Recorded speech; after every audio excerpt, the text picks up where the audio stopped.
Welcome back to my channel Puja's lifestyle. I hope তোমরা সবাই খুব ভালো আছো, আমি কিন্তু বেশ আছি। তো আজকে ব্লগটা একদম সকাল থেকে স্টার্ট করছি। ঘুম থেকে উঠে গেছি, উঠে আজকে একটু হেল্প করতে পেরেছি পিসিকে, কারণ তোমার দাদাভাই আছে তো, মাম্মা তোমার দাদাভাইয়ের সাথে ঘুমাচ্ছে। আর সকালবেলা উঠে একটু হেল্প করছে, রান্না বান্না কাটাকুটি করা হয়ে গেছে, রান্না বসবে, কারণ আজকে তো চলে যাবো বাড়ি। তাড়াতাড়ি করে লাঞ্চটা সেরেই বেরিয়ে পড়তে হবে বাড়ি যাওয়ার জন্য। তো চলো এখন থেকে ব্লগটা শুরু করলাম, দেখতে দেখো, আশা করছি তোমাদের ভালো লাগবে। আর দেখা যাক তোমার সাথে কী কী শেয়ার করা যায়। আমার এখনও কিছুটা ব্যাগ প্যাকিং বাকি আছে, কালকে তো করেছি দেখতেই পেলে, কিছু কিছু বাকি আছে, সেগুলো করতে হবে। তো যাই হোক, চলো ব্লগটার সাথে থাকো আর দেখতে থাকো কী কী করছি বাড়ি যাওয়ার আগে। তো দেখো বন্ধুরা, তারপর তো চলে আসলাম আমাদের ডাইনিং টেবিলে। এখন হচ্ছে টিফিনটা সাজানো হচ্ছে। ব্রেকফাস্টে আছে হচ্ছে আজকে চানা মশলা, সাথে হচ্ছে গরম গরম ফুলকো ফুলকো লুচি, আর তার সঙ্গে হচ্ছে মিষ্টিটা কিন্তু মামা নিয়ে এসেছে তোমাদের দাদাভাইয়ের জন্য স্পেশালি। তো দেখো এখন দুই জামাইকে কিন্তু ভালো মতন ব্রেকফাস্টটা সাজিয়ে গুছিয়ে তাদেরকে দিয়ে দেওয়া হচ্ছে, আর সাথে কিন্তু আমরাও খেয়ে নেবো, কারণ আজকে টিফিনটা তাড়াতাড়ি কমপ্লিট করতে হবে। তার জন্য সকাল সকাল উঠেই কিন্তু রান্নাবান্না শুরু হয়ে গেছে। তো দেখো মামা ওখানে কি ব্রেকফাস্ট সেরে শুয়ে আছে, আর এখানে তোমার দাদাভাই টিফিন করতে বসে পড়েছে, আর এদিকে মেশো বসে পড়েছে। আমি ব্লগ করছি বলে আমার একটু ভেঙেও দিল। আর তারপরে দেখো আমি চলে এসেছিলাম আমাদের কসমেটিক্সের দোকানে, সেখান থেকে কিছু জিনিস নেওয়ার ছিল, তো তার জন্য নিতে আসলাম। আর মাম্মাম তো এসেই একেবারে হামলা করেছে, চুড়ি টুড়ি নিয়েছে। দেখো আর একটা চুড়ি নিয়েছে, আর একটা হাতে পড়ে আছে। আর আমি নিয়েছিলাম এই লিপস্টিক, এটার মধ্যে একটা নেবো। আর সাথে হচ্ছে আমার কিছু প্রয়োজনীয় জিনিস নেওয়ার ছিল। তো আমাদের তো এখানে দোকানে কেনাকাটি প্রায় কমপ্লিট, তো বেশি কিছু জিনিস নিইনি। আর দেখো তারপরে চলে এসেছিলাম, আমার এই বান্ধবীটা আমার সাথে আছে দেখা করতে এসেছে। বাড়ি এসেছি এক সপ্তাহ, কারোর সাথে দেখা সাক্ষাৎ কিছু হয়নি। আর এদিকে দেখো মাম্মাম তো ওর কোলে চলে গেছে, ও কিন্তু কারোর কাছে যায় না, তবে দেখলাম যে আমার বান্ধবীকে ও চিনতে পেরেছে, ওর কাছে গিয়ে বেশ অনেকক্ষণই ছিল। তো যাই হোক, ওকে একটা ড্রেস দেওয়ার ছিল আমার আর একটা বান্ধবীর মেয়ের জন্য, আমি তাকে দেখতে যেতে পারলাম না, তাই ওকে হাত দিয়ে পাঠিয়ে দিলাম। এদিকে দেখো আজকে লাঞ্চে হবে হচ্ছে ইলিশ, সাথে হচ্ছে চিংড়ি। দেখে বুঝতেই পারছো আজকের লাঞ্চের মেনুটাও কিন্তু জমজমাটি। তো যাই হোক, তারপরে আর ব্লগে ফেরা হয়নি, তারপরে একেবারে লাঞ্চ থালি নিয়ে চলে আসলাম। তো আজকে স্পেশাল লাঞ্চে হয়েছিল হচ্ছে চিংড়ি মাছের ভর্তা, ইলিশ ভাপা, ডাল, ইলিশ মাছের মাথা দিয়ে পুঁই শাক, আমড়ার চাটনি, আর ইলিশ মাছের তেল। তো মোটামুটি ভরপুর খাওয়া দাওয়া আজকে, বাঙালি আনা পুরো। তো যাই হোক, সেটা দিয়ে কিন্তু আমরা সবাই মিলে লাঞ্চ করে নেবো, তারপর কিন্তু বেরোনোর জন্য একেবারে রেডি হতে হবে, কারণ দুপুরই বেরিয়ে যাবো, বিকাল তো করা যাবে না, ঝড় বৃষ্টির দিন। তো যাই হোক, চলো লাঞ্চ করে আবার দেখা হচ্ছে। দেখো লাঞ্চ টাঞ্চ করে একেবারে রেডি হয়ে নিয়েছি বাড়ি যাওয়ার জন্য, যেতে ইচ্ছা করছে না, তবু সবাইকে সবার গন্তব্যস্থলে তো যেতেই হবে। তো যাই হোক চলো, এখন মানে মাসি আর আমরা একসাথেই বেরোবো। মানে ওরা যাবে হচ্ছে নৈহাটি থেকে রানাঘাট লোকাল ধরে, ওরা বনগাঁর দিকে চলে যাবে, আর আমরা ওখানে এখান থেকে ব্যান্ডেল হয়ে যাবে। আজকে আর ঘাট পার হবো না, কারণ বিকেলের দিকটা তো প্রচুর, এখন যেহেতু বর্ষাকাল, গঙ্গার জল টল প্রচুর বেশি, তার মধ্যে তোমার হাওয়াও দেয়, ভয় করে বাচ্চা নিয়ে যেতে, বিশেষ করে আমার তো প্রচুর ভয় লাগে গঙ্গায় যেতে। তার জন্য ঠিক করলাম যে আজকে ট্রেনে করে যাব ব্যান্ডেল হয়ে, ব্যান্ডেল নৈহাটি বেশি দেরিও হবে না। তো দেখা যাক, মাসিরা আসুক তারপর তো বেরাবো। তো চলো বেরিয়ে দেখা হচ্ছে। যাই হোক, তারপর তো আমরা ব্যাগপত্র নিয়ে একেবারে বাড়ি যাওয়ার জন্য প্রস্তুত। আর দেখবে বাপের বাড়ি আসার দিনগুলো যেন আসতেই চায় না, তবে বাপের বাড়ি থেকে শ্বশুর বাড়ি যাওয়ার মানে জার্নিটা খুবই কষ্টকর। আসি তো আমরা হাসতে হাসতে, যাই কিন্তু কাঁদতে কাঁদতে, এটা প্রতিটা মেয়ের সাথেই হয়ে থাকে। আর কিভাবে যে দিনগুলো চোখের সামনে দিয়ে জলের মতন চলে যায়, কেটে যায়, বোঝাই যায় না। এই সবে এক সপ্তাহ আগে আসলাম, এর মধ্যে এক সপ্তাহ কাটিয়েও ফেললাম। তো যাই হোক, দেখো আমরা এখন সবাই মিলে বেরিয়ে পড়ছি, যদিও মাসিরা আমাদের সাথেই যাচ্ছে, ওরা নৈহাটি থেকে বনগাঁর জন্য আবার রওনা দেবে, আর আমরা তো এখান থেকে নৈহাটি যাব। আর আজকে না ব্যান্ডেল হয়ে যাচ্ছে, তোমাদের তো আগেই বললাম। তো দেখো তোমার দাদাভাই ট্রলিটা নিয়েছে, আমি এই ব্যাগটা নিয়েছি, আর মাম্মাম তো এখনো অবধি ওর মিমিদের মানে ওর মিমিরা ওরকে ছাড়তে পারছে না, কারণ এতদিন ছিল তো এক সপ্তাহ, সবার একটা মায়া হয়ে যায়। যাই হোক, দেখো এখন আমরা বেরিয়ে পড়ছি, এখান থেকে জুতো পরবো। এদিকে দেখো মাম্মাম তো এখন ওর ইয়াং ডিম্মির কোলে আছে। তো সবাই খুব মিস করবে, একটা সপ্তাহ ছিলাম, আর প্রথম তো কারোর কাছেই যাচ্ছিল না, তারপর লাস্টের দিকে সবার কাছে গিয়ে না একটা মায়া বাড়িয়ে ফেলেছে। তো যাই হোক, দেখো বেরিয়ে পড়ছি, আবার কবে আসবো তার ঠিক নেই। তো মনটা ভীষণভাবে খারাপ হচ্ছিল, কিন্তু কিছু করার নেই, যেতে তো হবেই। তো এই দেখো মাসিও বেরিয়ে পড়েছে, ব্যাগপত্র নেই, পেছনে আছে মেশো, আর তোমাদের দাদাভাই তো আগে আছে, আর এই যে আমার কাছে ব্যাগ। তো সবাই আমাদের সিউ করতে চলে এসেছে, এদিকে কিন্তু আমাদের টোটোও চলে এসেছিল। আর দেখো সবারই মনটা খারাপ হচ্ছে, এক সপ্তাহ ধরে আমরা সবাই ছিলাম। তো সবাইকে তোমার সাথে একটু দেখিয়ে দিচ্ছি, এটা হচ্ছে আমার দাদু আর এই হচ্ছে মাসি মেশো আমাদের সাথে যাচ্ছে, এই দেখো আমার পিসি। তো সবাইকে ভীষণভাবে মিস করব, কিভাবে যে একটা সপ্তাহ কাটিয়ে ফেললাম বুঝতেই পারলাম না।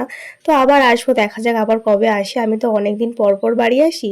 তারপর দেখো এখন সবাই টোটোয় উঠে পড়ছি, মানে ভীষণভাবে খারাপ লাগছে। এই মুমেন্টটা একটা মেয়ের কাছে যে কতটা কষ্টকর শুধু আমরা মেয়েরাই জানি। বাপের বাড়ি থেকে যাওয়া মানে খুব কষ্টকর একটা ব্যাপার, ফিলিংস কাজ করে। তো যাই হোক আমাদের তো যেতেই হবে। আর দেখো মাম্মাম তো বাড়ি যাওয়ার জন্য কতটা এক্সাইটেড হয়ে গেছে, আফটার অল ওর বাড়ি যাচ্ছে। তারপর সবাইকে টাটা করে কিন্তু আমরা টোটো করে রওনা দিয়ে দিলাম স্টেশনে যাওয়ার উদ্দেশ্যে। এই হচ্ছে আমাদের মন্দির। তো সত্যি বাড়ির এলাকাগুলো এত মিস করি যে কি বলবো। তো বলতে বলতে দেখো আমরা টোটো করে এখন যাচ্ছি স্টেশনের দিকে, আর আমাদের ট্রেনটা না একদম গায়ে গায়ে, মনে হচ্ছে টোটো থেকে নেবেই আমাদের ট্রেনে উঠতে হবে। তো ট্রেনটা ধরার জন্য খুব টার্গেট করছি, কারণ 1 ঘন্টা পরে আবার ব্যান্ডেল লোকাল, অতক্ষণ ওয়েট করা তো সম্ভব না এত বাচ্চা কাচ্চা নিয়ে। তো দেখো বলতে বলতে আমাদের সেই দৌড়ে দৌড়ে ট্রেন ধরতে হয়েছে, মানে প্ল্যাটফর্মে আমরাও ঢুকেছি সাথে ট্রেনও ঢুকে গেছে। যাই হোক তারপর তো আমরা তাড়াহুড়ো করে ট্রেনটা ধরলাম, পুরো দৌড়ে দৌড়ে বলতে পারো, মানে কোনোদিন এরকম এক্সপিরিয়েন্স হয়নি আমাদের। আর একদমই প্রথম কম্পার্টমেন্টে উঠেছিলাম, আর যে ট্রেনটা চালাচ্ছিল যে লোকো পাইলট তাকে তো হাত দেখিয়ে বলা হয়েছিল যে একটু ওয়েট করো, কারণ বাচ্চা ছিল বলে তিনিও একটু ওয়েট করেছিল। তারপর ট্রেনে ওঠার পর কিন্তু আমরা বসার জায়গাও পেয়ে গেছিলাম। আর জানো তো আজকে ট্রেনটা এত ভিড় কেন বলো তো? আজকে তো সানডে, আজকে ভিড় হবার কথাই না, যেহেতু সবাই তারকেশ্বর যাচ্ছে আর কালকে শ্রাবণ মাসের সোমবার আছে, তার জন্যই কিন্তু আমাদের ট্রেনে এত ভিড় ছিল। আর যেহেতু আমাদের ট্রেনটা শেওড়াফুলি হয়ে তারপরে যায়, মানে শেওড়াফুলিতে তো সবাই নামে, সেখান থেকে কিন্তু জল নিয়ে তারপর সবাই বাবার ধামে যাওয়ার জন্য রওনা দেয়, যেটা আমি শুনে এসেছি, তার জন্যই কিন্তু এত ভিড় ছিল। তো দেখো বলতে বলতে আমরা শেওড়াফুলি স্টেশনে ঢুকে গেলাম। আর শেওড়াফুলি স্টেশনে আসতে না আসতেই দেখি এখানে তো বাবার ভক্তের ছড়াছড়ি, মানে প্রচুর লোকের সমাগম হয়েছিল, যেহেতু কালকে সোমবার ছিল তার জন্য কিন্তু ভিড়টা আরও বেশি দেখতে পাওয়া যাচ্ছিল। আমি তো একটা সময় মনে হলো যে আমি হয়তো তারকেশ্বর চলে এসেছি, তারপর তোমাদের দাদাভাই বললো যে না এটা তারকেশ্বর না, এটা হচ্ছে শেওড়াফুলি। অ্যাকচুয়ালি সবাই এখান থেকে জল নিয়ে তারপর কিন্তু বাবার ধামে যাওয়ার জন্য রওনা দেয়, তার জন্যই কিন্তু এত ভিড় দেখতে পাচ্ছ তোমরা। তো আমিও দেখে কিন্তু বেশ ভালো লাগছিল, তারকেশ্বর না যেতে পারি তবে শেওড়াফুলি এসে যে বাবার এত ভক্তদের দেখতে পাচ্ছি তাতে যেন আমার পুণ্য লাভ হয়ে গেল, এরকম একটা ব্যাপার। সাথে তোমাদেরকেও দেখিয়ে দিলাম। তো খুব ভালো লাগছিল দেখতে, জানো তো সবাই একই রকম কস্টিউম পরে, মানে বেশিরভাগ সব গেরুয়া টাইপেরই ড্রেস পরেছিল, আবার অনেকে তো ব্লু কালার তারপরে হোয়াইট কালার, যার যেরকম মানে টিমের একটা কস্টিউম, সবাই না একটা টিম করে যায়, দেখবে কেউ একা কিন্তু তারকেশ্বর যায় না, সবাই একটা গ্রুপ হয়ে তারপরে তারকেশ্বর যায়। তো দেখো সবাই কিন্তু বাঁক নিয়ে তারপর ওই ঘটগুলো নিয়ে জল ভরতে যাওয়ার জন্য একেবারে প্রস্তুত হয়ে গেছিলো, সেখান থেকে সবাই যাচ্ছিল জল ভরতে। আর এদিকে দেখো আমাদের ট্রেন থেকেও কিন্তু সবাই নেমে গিয়ে ফাঁকা হয়ে গেল প্রায় ট্রেনটা, মানে শেওড়াফুলি যেই আসলো ট্রেনটা পুরোটাই ফাঁকা হয়ে গেলো, এরকম একটা ব্যাপার দেখতেই পাচ্ছ তোমরা। তো তারকেশ্বর যাওয়ার জন্যই কিন্তু ট্রেনটা এত ভিড় ছিল, শেওড়াফুলি যেহেতু ট্রেনটা যাবে।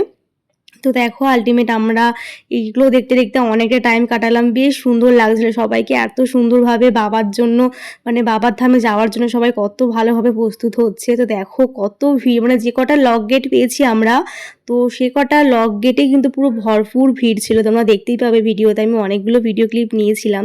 তো যাই হোক দেখো বলতে বলতে তো আমরা এখান থেকে রওনা দিয়ে দিলাম শেওড়াফুলি স্টেশন থেকে। তো এখান থেকে ক্রস করতে প্রায় আমাদের 10 মিনিট মতন টাইম লেগেছিল, কারণ অনেক লক গেটগুলো তো লক করতে টাইম লাগে, আর সাথে প্রচুর পুলিশ ছিল, যেরকম মানুষের ভিড় সেরকম পুলিশেরও ভিড় ছিল, যাতে কারোর অঘটন না ঘটে তার জন্য কিন্তু পুলিশও অনেক ছিল।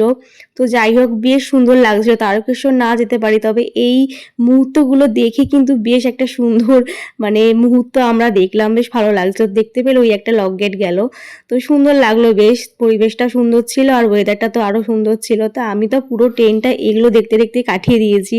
তো দেখো তারপরে তো আমরা বেরিয়ে পড়লাম আমাদের ব্যান্ডেল যাওয়ার উদ্দেশ্যে, আবার রওনা দিয়ে দিলাম। আর বলতে বলতে আরও একটা লক গেট পেয়ে গেলাম। তো এই দেখো কত ভিড়, মানে শুধু মানুষের মাথা দেখা যাচ্ছে।